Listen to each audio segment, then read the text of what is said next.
Welcome back, everyone. For today's video, we are going to be taking a look at the second round game I played here in Norway Chess against Gukesh D from India. Now, Gukesh is a very strong rising junior player. He only turned 17 a couple of days, and to make matters worse, I have my second game with black to start the tournament due to my very poor performance in the blitz. So let's dive right into the action. So here we go. Gukesh with the white pieces. I'm playing with the black piece, second black in a row. Now Gukesh opens with d4, so a little bit of a difference. Wesley yesterday played e4. Here I played d5, c4, e6, knight to c3, and now the first real surprise, which is I play the move c5 here. Now, as everybody knows, this is the opening that is called the classic trash opening, or to be more precise, the Tarrasch opening, named after the famous German chess player Siegbert Tarrasch. So after c5, Gukesh goes into a bit of a think before playing the move e3. And after knight to f6, knight to f3, knight to c6, we have now transposed into the semi-trash variation. Normally, this occurs out of a different move order. This occurs normally out of d4, knight f6, c4, e6, knight f3, d5, knight to c3, c5, and now e3. Now, this, of course, was the order from my famous game that I played in the last round of the Canada's tournament in 2022 against Ding Liren. So, back to the game. We get this position from the move order here with knight f3, knight to c6. Gukesh plays a3. I take on c4. Bishop takes c4. And now I play the move a6 here. In this position, Gukesh castles. Now, in that fateful game, which I played against Ding Liren in the last round of the Candidates, where I would lose to Ding, which meant that Ding finished in second place in the Candidates, and eventually, due to Magnus Carlsen's withdrawal, he would play the World Championship match against Jan Nepomniachtchi, which he would win to become the new world champion. Now, in that game, Ding played the move bishop to d3 instead of castles, and after b5, d takes c5, bishop takes c5, b4, bishop to e7. Position was balanced very early on. I would go on to lose that game due to some inaccuracies in the endgame, but the general overall belief or general evaluation of the position is that black is fine. So in this position, Gukesh decides to castle. I play b5, bishop to d3, and now I play bishop b7. Here, Gukesh plays rook e1. Now, again, he could have traded on c5 and played b4, and this would have been very similar to my game against Ding. Instead, Gukesh plays rook to e1 here. Now, this move is dual purpose. First of all, white maybe wants to play e4 and d5 down the road with pressure on the e-file. Additionally, if black trades on d4 right away, maybe white can play for d5 using the open e-file for the rook. So I decided to play queen c7 here, a developing move, spying the pawn on h2, potentially with ideas like knight g4, but more importantly, bringing my rook to the center of the board by going rook to d8 next move. Gukesh plays queen e2, I play rook to d8, and now Gukesh plays rook d1. Now, this was sort of the end of my opening preparation at this point, and I wasn't sure what the best move was. Now, in this position, I considered many options. I considered taking on d4, which I'd eventually play in the game. I considered playing c4. I also considered bishop e7. Now, speaking of the current world champion or the world championship match, this might look a little bit similar to a game between Ding and Nepo, where you could have something like this, for example, and black can play rook g8, use the open g-file, you have this connect 3 on the queen side, and it's quite similar to that game number 3, I believe it was, in the match between Ding and Nepo. Nonetheless, because I played rook d8 here after rook d1, if I now play c4, bishop c2, and bishop e7, white can play e4 here, ideas of e5 or d5 with the big white center. Additionally, I cannot castle the king to the queen side here, having moved the rook to d8 already. So that was a large consideration in terms of which move I wanted to play. But beyond that, I started thinking about the pawn structures as well. And I concluded that after pawn takes pawn, and bishop e7, we have the classic isolani or isolated pawn structure here. White has this isolated pawn that can always be blockaded, and it can become either a very big weakness or a very serious strength for white. Now, the reason I did this is it creates a little bit of an imbalance. Now, I did go into the confessional box and share my thoughts during the game a couple of times. And one of the biggest reasons I went for this structure is that I felt like it would be a very double-edged position with chances for both sides. So I decided to go for this. I figured, okay, if Gukesh is really precise, maybe I'm in some trouble. If he's not super precise like a Stonkfish, I figure that I'm going to have chances, maybe even to win the game. So after bishop e7, Gukesh plays a4 here after a long thing. Up to this point, all these moves were played very quickly by Gukesh, and this was the first sign that we were both now out of our preparation on our own, completely unaided by that horrible, horrible computer program that is simply much better than us. So after a4, I used a lot of time before playing b4, almost 30 minutes, and the reason is that in this position, I was debating whether to play b4, b takes a4.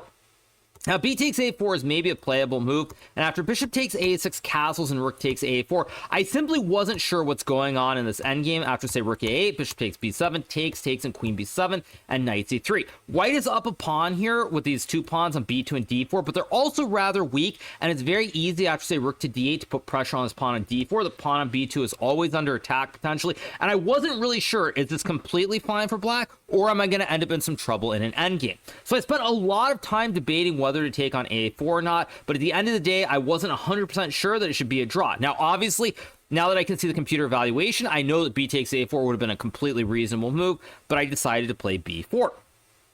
Gukesh goes knight to e4, I trade the knights, and now I play this move castles. Now, for a long time when I was calculating b4, I was trying to make this move knight to a5 work, but after knight a5, bishop g5, I started to get really scared about the position, because if I trade the bishops on g5 here, I can't castle because there's bishop takes h7, king h8, and queen h5, followed by a checkmate in the next couple of moves. And if I try to play a move like bishop takes e4, queen takes e4, and h6 here, for example, now white can sack the knight on e6, and after takes, queen takes e6. If I move the king here, white can go rook d3, idea of rook f3 to checkmate the king, and it's already really, really bad. So seeing all these sort of ghosts or the boogeyman, I got quite concerned. Now, of course, the computer simply laughs in my face and says after h6, knight e6, for example, takes, queen e6, queen e7, black is completely fine, I guess. But again, even this position after king f8 and queen b6 or queen takes a6 looks quite scary on first glance. You've got a passive knight, the king isn't developed, the rook on h8 is out of the game, and it just feels scary. Now, of course, the computer says king g8, king h7, and black is totally fine, but without knowing the exact evaluation of the position, almost impossible to go into this line.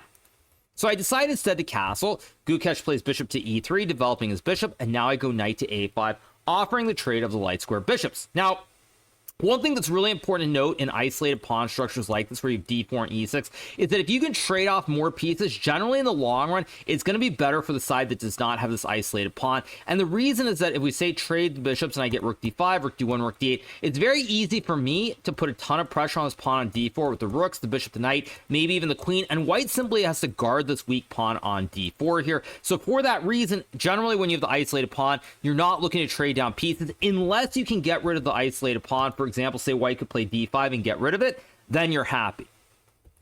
So here we get rook ac1, I play queen b8, and now Gukesh plays bishop b1. And as soon as I saw this bishop b1 move, I started to feel much better about myself. I had obviously used a lot of time here. I was down already 20 plus minutes on the clock with no increment until move 40. This could loom very large. Now, I was worried that Gukesh would play a move like bishop g5. Maybe knight g5 also is a move as well. Not sure what's best, but I was definitely concerned about this line with bishop g5, takes, knight takes g5, h6, and now bishop h7, king h8, and bishop to b1. I was worried because I can't take the knight due to the checkmate on h7 with the bishop and the queen. And if I play a move like queen f4, I was actually quite worried about queen d3, g6, and maybe a sack on e6 here. Something like this with queen h7 or queen h6. Now again, from a distance, you can sort of tell that it's completely fine for black after rook to d7, which Gukesh, in fact, did see when we were discussing the line after the game. But I felt like there should be something here that leads to an advantage for white. I would also add that I was kind of concerned about the idea of bishop takes h7 as well. And after takes knight g5, I guess king g6 is okay, but it looks really scary after rook to c5 here, guarding the knight and targeting my knight on a5. If I play rook d5 here, there maybe is knight e6, maybe queen g4. It looks very scary on first glance. Now, mind you, I didn't see a reason why this should work for white, but it just felt like there should be something here. And as I said in the confessional, it's the classic je ne sais quoi. I felt very much like there's just that je ne sais quoi where you don't quite know what it is, but you feel like there's something there. At any rate, this didn't happen. Instead, Gukesh goes bishop b1, and now I play bishop d5, creating the classic wooden shield here, of course, as we all have become very familiar with. Now, at this point, I was feeling very good for a couple of reasons. First of all, I have the bishop in the center blockading this pawn. Additionally, my knight can look to jump to c6, c4, or b3, and now white can never really push the pawn to d5. So already here I was feeling very good, but Gukesh plays knight e5. Now it's worth noting queen takes a6 here would be a mistake because now I can play knight to c4. If white tries to chop the knight, I have rook to d6 attacking the queen, and white has no way to avoid losing material. If you go queen a5, I can take the rook, and now I have a rook for a knight, and if you go queen to b5, we can trade the queens, I take the rook. Same situation, I have a rook for a knight in the endgame, and I'm completely winning. So Gukesh plays knight e5 here, and now I play queen b7, guarding the pawn, but also targeting the pawn on g2. Here, Gukesh plays bishop d3. Now, I was sort of worried about queen c2 on first glance, but as I realized, I can play f5 here. And after queen to c7, I have a very nice move, rook to c8, because after queen takes a5, I can go bishop d8, trapping the queen on a5. Queen simply has no squares here, and I'm much better. But I was a little bit thrown off because when Gukesh played bishop d3 here, I suddenly realized to my horror that my initial idea of playing f5, or not f5, sorry, my idea of playing rook a8 and queen c2, f5 here. Now if white goes queen c7, I cannot play for the same trick with rook c8, because after queen a5, bishop d8, white can take the juicer on a6, and white simply has an extra horse on the board. If I go rook fc8, queen a5, bishop d8, white can trade the rooks first, the king is pinned, and after takes, there's queen takes a6 again, and if I take with the queen, there's now queen takes b4, and white is completely winning. So basically, I was thrown off a little bit because when I played queen b7 quickly, the only line that I was calculating was queen c2, because I was trying to move quickly, and when Gukesh went bishop d3, suddenly it threw me off kilter, because I suddenly realized that after rook a8, queen c2 is a big move.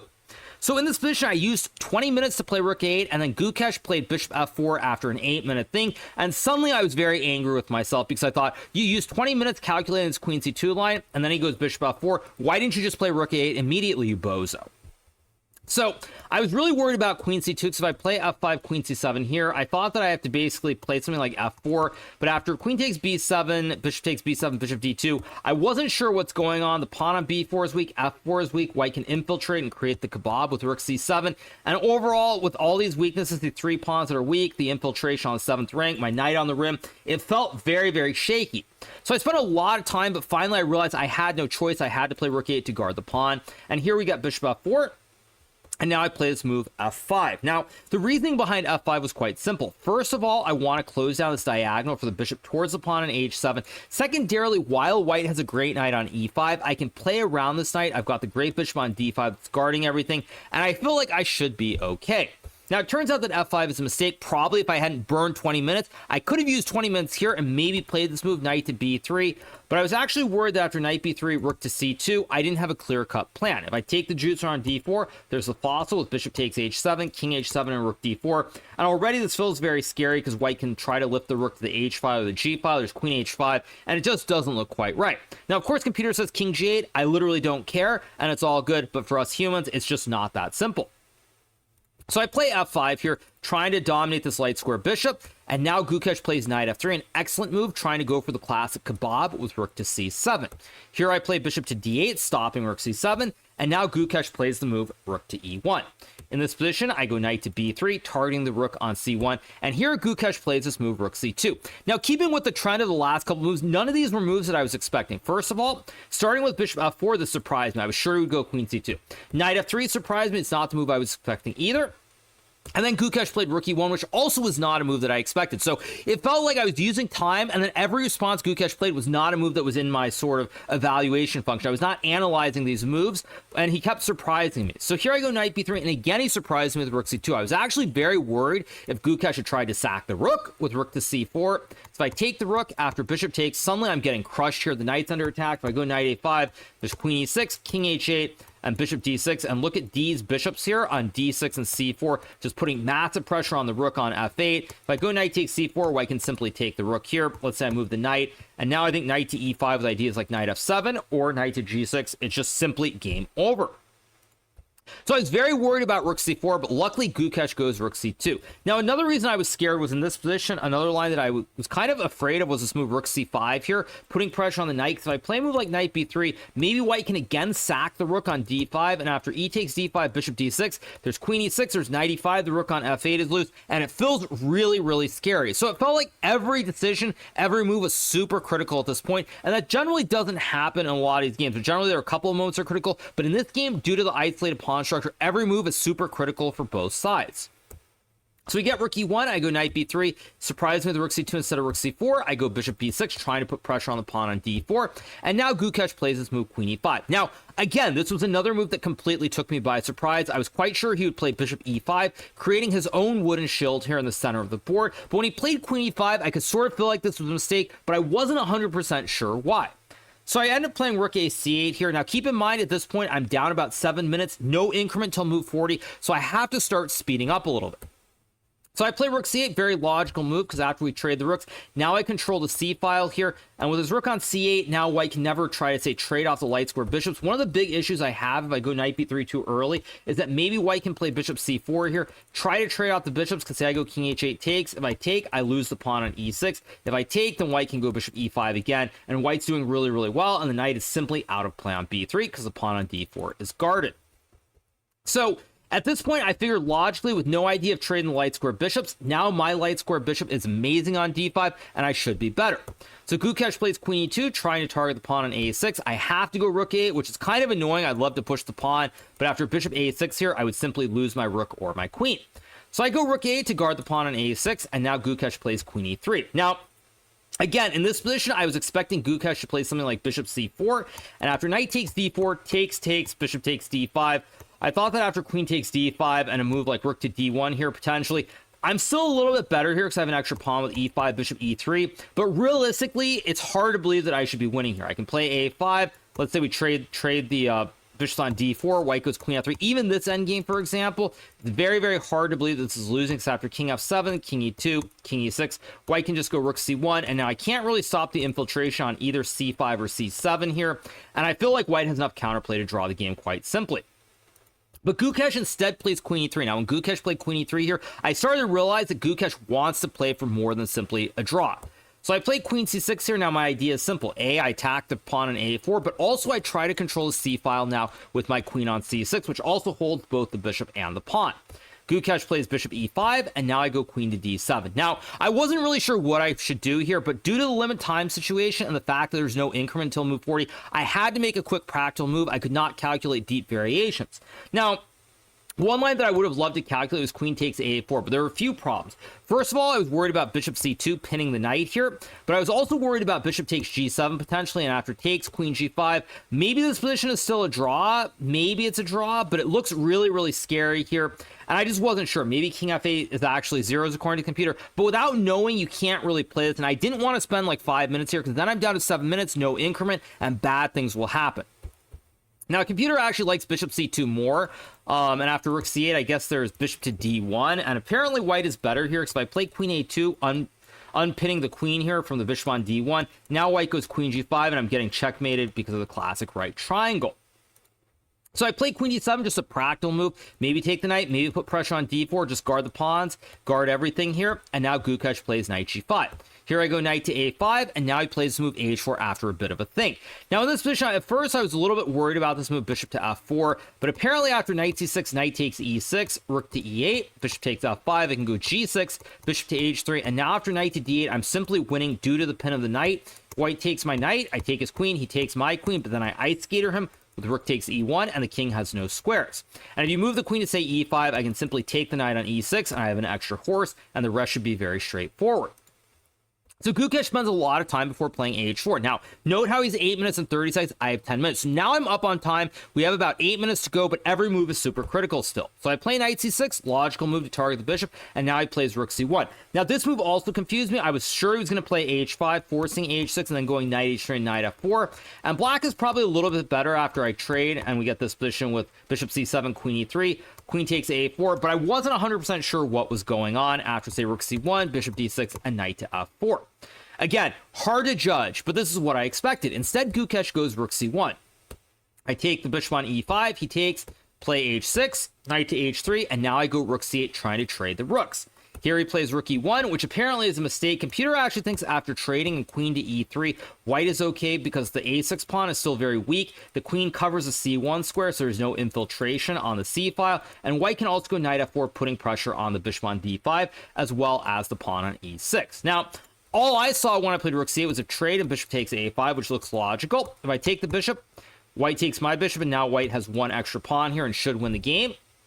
But if this happens, I can go queen c1 check, king to h2, and then I have bishop to c7, winning the queen on e5 due to this pin, and that should be GG. Why not? So this is what I saw, but then Gukesh goes rook e1, I play a5 here, getting rid of the weak pawn on a6, and now the pawn on a4 is under attack. Here Gukesh plays the move bishop b5, I go queen c7, offering the trade of the queens, because now in an endgame I have the bishop pair, and with the bishop pair, all these endgames should be favorable. Gukesh plays queen e3, I go queen d6 here, reactivating the rook on the c file, but also intending to put pressure on the pawn on d4. Gukesh plays bishop d3, which is a mistake. I expected knight to f4, but I thought after bishop e4, white has a lot of problems to deal with. There's, again, another right triangle, a lot of pressure on this diagonal towards the pawn, the queen, the pawn, and the king. And it just seems very difficult to play. Computer says knight e2, and white's barely worse, but it just doesn't feel natural with limited time on the clock.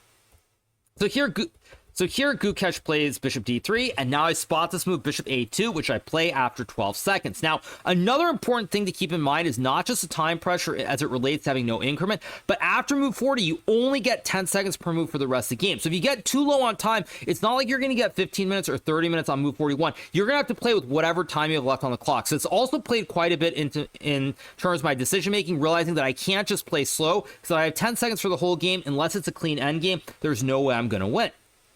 So I go bishop a2, and now white really can't guard this pawn on d4. The bishop is always guarding the pawn on e6, but the queen and the bishop target this pawn on d4 and everything else on the diagonal. Gukesh plays knight f4, I take, he goes queen d2. Now here I play bishop e5. Probably I should have played e5 here, but I was kind of worried about knight to e2 because I simply missed the fact that after e4, if white moves the bishop, I have the classic fossil with bishop takes pawn check, and I collect the queen on d2, and I win the game.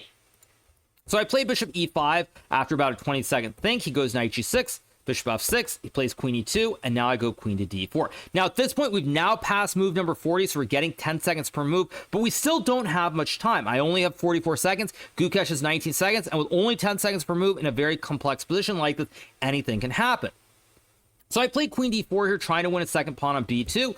Gukesh plays rook d1, I go bishop b3, he plays rook d2, and now I play rook d8. Now this move is fine, but I think in retrospect, I probably should have just gone queen g4 right away and gotten rid of the queens. Now I didn't do this, so I thought after trading h5 with this knight lock on g6, I didn't see a straightforward way to win the game, but probably after rook to d8 here, pinning the tail on the donkey, I can go king f7, and I think it's actually just straightforward winning. So I feel a little bit like a moron for not doing that, but I wasn't 100% sure. So instead I played rook d8, pinning the bishop on d3.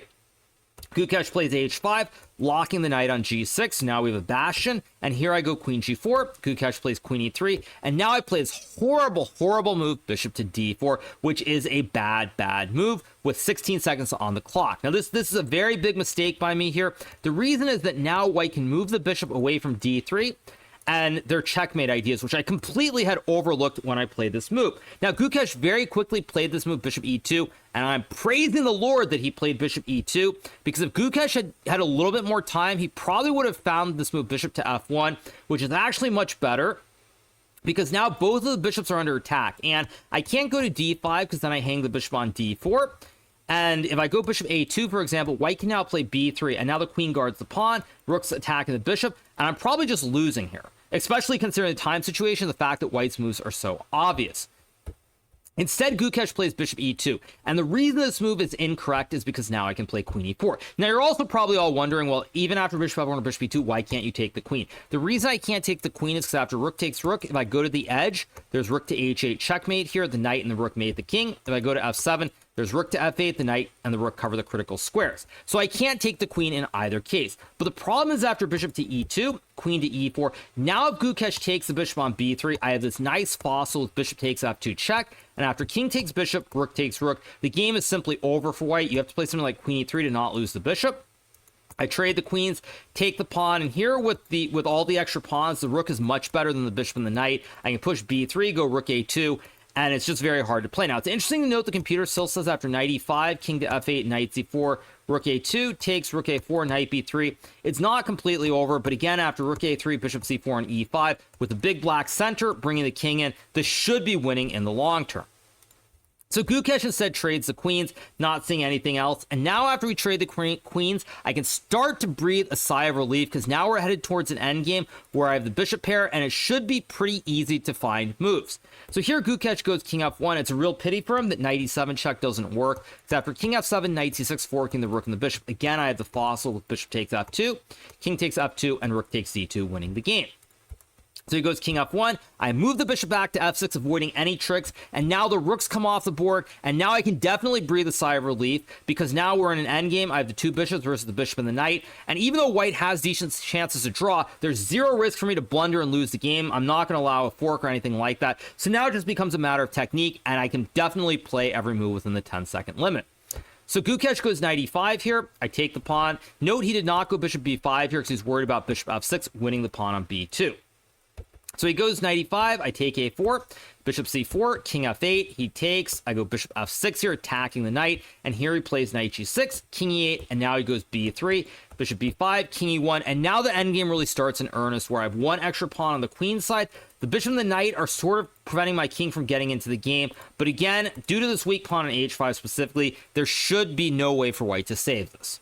So here I play bishop c3, king d1, I go bishop d4. A little bit of a tickle here, because what I want to do is just gain an extra 20 seconds. And after king e1, now I'll think and see whether I want to go a4, bishop c3, or do something else. Gukesh instead plays bishop d5. I take f2. He takes e4. And now I play bishop d4 back, simply guarding the pawn and cutting off any weird jumps from the knight towards either the c6 or the c4 square. Gukesh goes bishop d5, king d7, knight h4. I go king d6, trying to activate my king and bringing it into the game. Plays bishop g8. I go bishop d7, stopping knight f5 check. We have bishop f7, bishop f6, knight to f3, and now I go bishop c6. Now, white has sort of stabilized. You could almost say it's a little bit of a fortress here because my king can't enter. I can't go to d5. And even if the king gets to c5, for example, here, king still has no entries. If I go to d5, d2, there's no entry on d4, e4, e5. If I go to e6, f5 is covered. So because all these critical squares are covered, white can sort of sit on the position a little bit, but with the two bishops, it's not quite enough. So Gukesh goes bishop g6, bishop d5, king c2. I go bishop c3 here, just basically taking away squares from the knight on f3. He goes bishop f5, king e7, bishop to g6, king to f6, bishop to d3, and now I play bishop f7. Now, Gukesh could have played this move, bishop to e8, but here, after bishop to f5 check, king d1, and now king to f5, followed by king to f4. Maybe white can still try to survive with a bishop on e8 or f7, but after king g3, if I win this pawn on g2, it's really, really hard to believe that this can ever be a fortress. So Gukesh plays bishop d3. Now I go bishop f7, putting pressure on the pawn on h5. And after g4, bishop to e6. Gukesh resigns the game here because he simply cannot save these pawns on the king side. If you play knight to h2, guarding the pawn, I can go bishop e5, attacking the knight. And either you lose the knight on h2 here, or if you move your knight, you lose this pawn on g4. And once you lose the pawn on h5, the rest is very, very basic with 4 pawns versus 1 and bishops being of the same color. So after bishop to e6, Gukesh resigns the game. With that, I win a very critical game in the classical portion of Norway Chess. I get 3 points for winning in the second game, as opposed to, say, 1.5 if I were to draw and win Armageddon. So it's a huge win to get this win in the second game. Very, very tough and difficult game, but I do get rewarded for taking my chances, sort of creating the imbalances in the game, and I'm very, very happy with the result. So we move on to tomorrow, round number 3, where I will have the white pieces against none other than the former world chess champion, Magnus Carlsen. So I will obviously be doing a recap for you guys after that game. But for now, I hope you guys have enjoyed the recap of the second round game, which I played today in Norway Chess against Gukesh. Make sure to hit that subscribe button below if you haven't already, and I'll be back very soon with some more great recaps for all of y'all here on YouTube. See you guys. Bye.